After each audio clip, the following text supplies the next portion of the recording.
kemitraan ini itu di awal kita rintis bertiga, manusia, butuh dan lintas perdagangan. Ada dua target RPJMD sini Pak Isman yang kita bisa capai.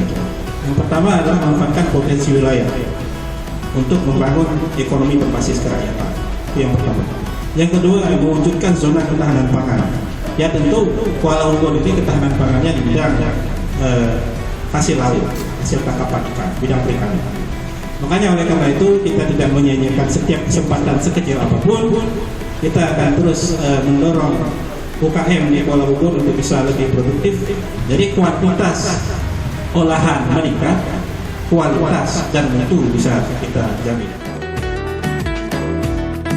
Tanggapan saya terhadap program ini sangat bagus sekali.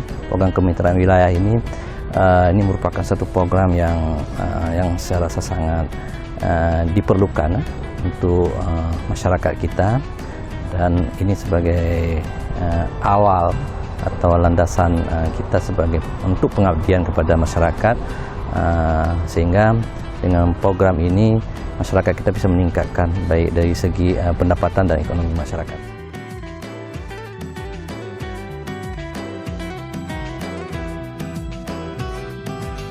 Dengan ada pembinaan seperti ini, apa yang dihasilkan dari ikan kering itu nanti bisa goal nasional.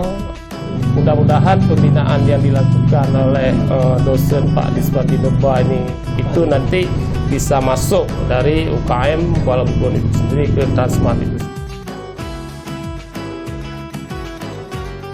Program ini telah berjalan 3 tahun, mulai dari 2018, 19 dan tahun 2020.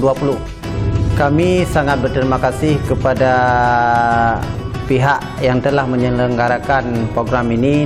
Program ini sangat membantu, terutama penjemuran ikan asin yang efektif. Masyarakat di sini telah mengetahui bagaimana cara pembungkusannya dan bagaimana menjaga mutu pemasarannya. Harapan kami kepada Bapak Diswandi Nurba, program ini berlanjut sampai tahun selanjutnya. Memang UMKM ini sedang digalakkan oleh pemerintah, ya, khususnya pemerintah Aceh Barat. Namun dalam hal ini beberapa persyaratan mutlak yang harus dipenuhi oleh peserta atau produsen UMKM ini belum dapat dipenuhi, seperti sertifikat penyuluhan yang merupakan syarat mutlak untuk pengurusan izin edar SPP IRT-nya. Tentu saja dari kami, Dinas Kesehatan membantu memfasilitasi dalam hal pengajuan permohonan penerbitan izin edar SPP PIRT, ya. Jadi untuk masyarakat yang memang bermaksud untuk mengurus izin edar produksinya itu boleh mengajukan permohonannya. Setelah ikut penyuluhan nanti boleh mengajukan permohonan SPP PIRT-nya, ya. Akan kami awasi dulu, melakukan pengawasan ke tempat produksinya. Kalau bisa kami rekomendasi memenuhi syarat, maka akan dilanjutkan dengan proses pengajuan permohonan ke Dinas Penanaman Modal Terpadu 1 Pintu Kabupaten Aceh Barat. Harapannya tentu UMKM ini dapat berkembang, ya. Selain bisa membantu ekonomi keluarga, juga dapat meningkatkan ekonomi negara. Pendapat saya kalau program ini memang bagus. Di segi kemasyarakatan lokal, terutamanya di Kuala Lumpur, bahkan kami menjunjung tinggi atas program ini. Saya berharap program ini terus berlanjut sampai kapan-kapan pun.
Kuala Ubun.